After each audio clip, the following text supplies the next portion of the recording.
This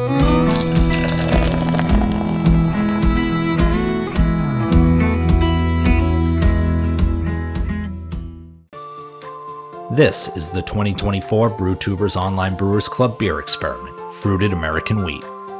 Thanks to our sponsors. 5 Star Chemicals.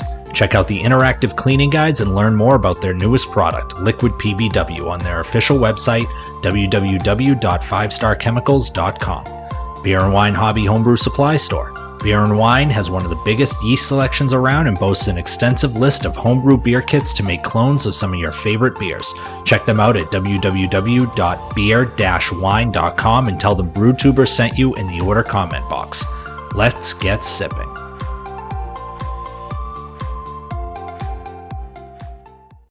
Cheers and welcome to Irondale Brewing. This is strawberry wheat beer number 8 of 10, so I got that all squared away.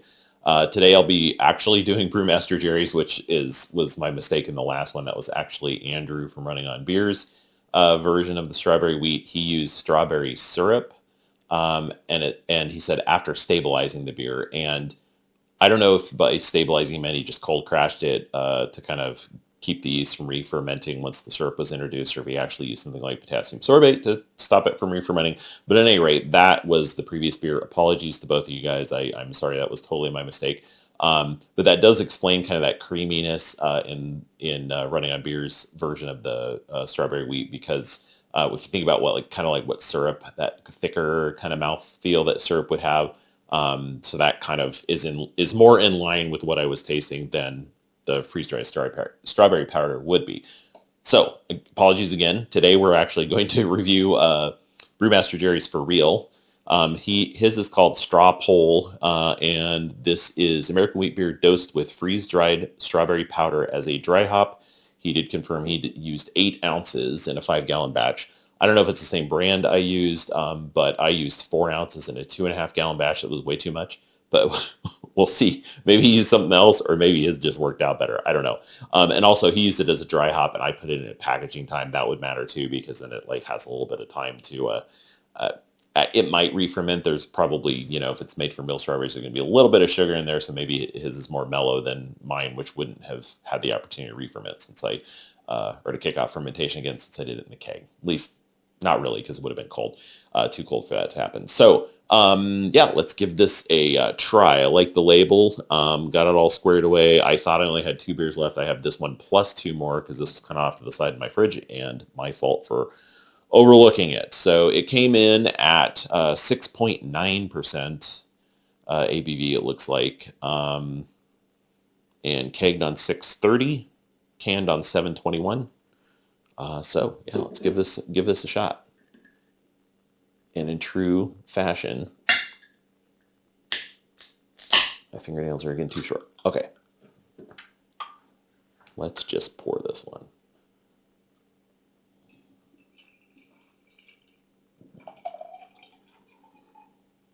Okay. Let's roll around a little bit. Yeah, definitely get the freeze-dried right. It is way less intense than mine was, but it has that, I think, that's what my brain is going back to, is that same quality. A little bit of strawberry quick to it, not in a bad way, but it does not smell nearly as overpowering as mine did. So this, obviously, using the freeze-dried strawberry powder, or it may have been a different product, worked better at dry hop than at packaging, or the amounts should have been a lot less. But yeah, that's a nice aroma. I got the strawberry, and again, all of these have, you can tell it's a wheat beer from the kind of wheat yeast character. But this one, probably more than the others, is pretty prominently strawberry. Color, I like that. That's a nice coppery golden, a little bit, I'd say a little bit darker than some of the others. The last one, Andrew's, was pretty pink from the strawberry syrup. This one doesn't have, maybe a little bit of pink tint to it, but not, I'm probably making that up, but it's a nice, I'll hold it like this so you can see it better. It's a nice copper color. I really like that. Not a lot of head, but, again, these packaging beer is hard.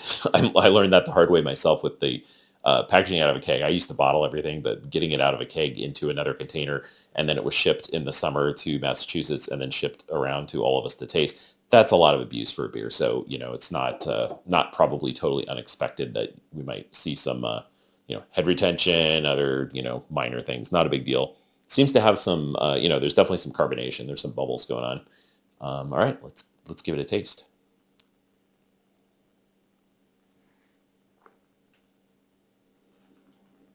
Yeah, that's not bad. It does remind me of mine, but much less intensity on the strawberry powder. A little bit of tartness from that. The beer itself still comes through, and it's pretty. I'd say it's pretty nice. It could use more carbonation, but again, it probably was fine going into the can, and then stuff happens. um, but yeah, let me talk about mouthfeel a little bit. Yeah, nice full mouthfeel. Yeah, this one does have some tartness in the finish that some of the others didn't. That tended to be more sweet with some of the other strawberry products. Um, yeah, let me.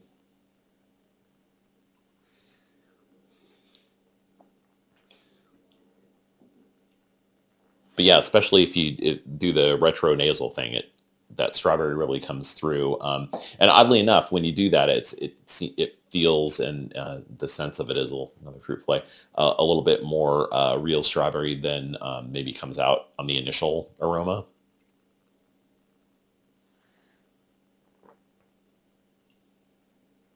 Yeah, and as it sits in the glass a little bit, the beer itself is coming through a little bit more. I'm just gonna warm that up for a second.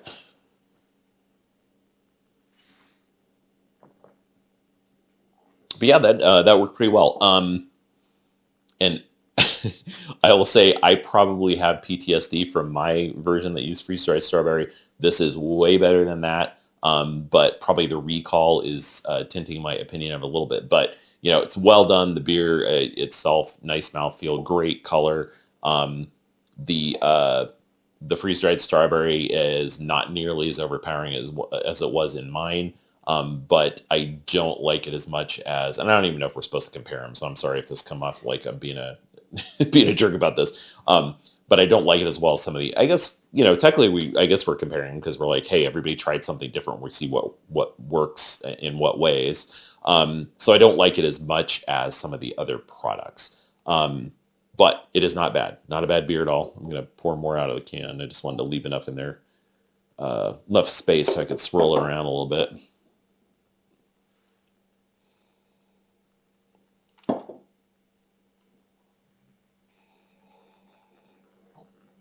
But yeah, it's you can tell more so than with mine. There's the wheat beer is there. I think with mine it was just obliterated by the powder. The wheat beer is there. Smelling that more now that I added more to the glass.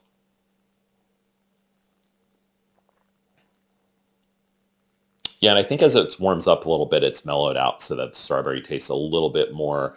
It smooths out, I guess is the best way to put it. Is what I mean by mellow out. So it's like I think when it was a little bit colder, and the first sip, it was the strawberry was a little bit harsh. But now that it's warmed up a little bit, the kind of rough edges around the strawberry addition are smoothing out a little bit. But yeah, that worked pretty well, way better than mine. Love the color. That's a really nice copper color. Good amount of. It's very clear. It's a wheat beer, so it's never going to be totally clear, but it's for what it's supposed to be. It's a great color and great clarity. And the beer itself is I don't really detect much of the hops, but the hops that we used, if I remember correctly, are cashmere, which kind of have a little bit of strawberry to them, so they blends well, such that I don't really personally on most of them I haven't really thought, oh, there's those hops, because for most of them it's like the strawberry is the flavoring you pick up on, not so much as the hops. Watched a couple other reviews and people mentioned that, and maybe they're a little bit better taster than I am or more sensitive to that than I am. But yeah, that works pretty well. It Yeah, like I said, it could use a little bit. It's not carbonated. It could use a little bit more carbonation, but that could be, transit issues. But overall, really good job with this. I'm going to pour a little more out because I definitely will. Unlike mine, I'm going to be finishing this one because it works pretty well.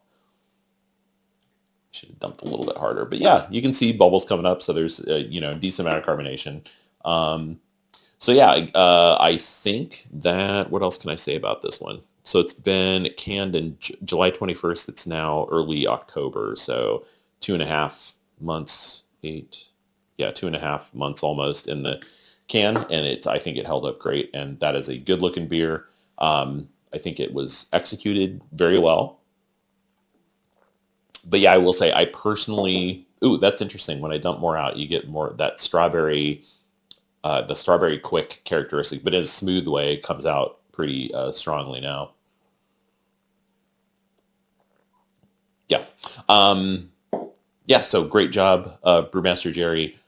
I personally, and it could be, like I said, this could be 99% my PTSD over how badly mine came out with the freeze-dried strawberry powder. I think some of the other ways to get strawberry flavor in beer work better.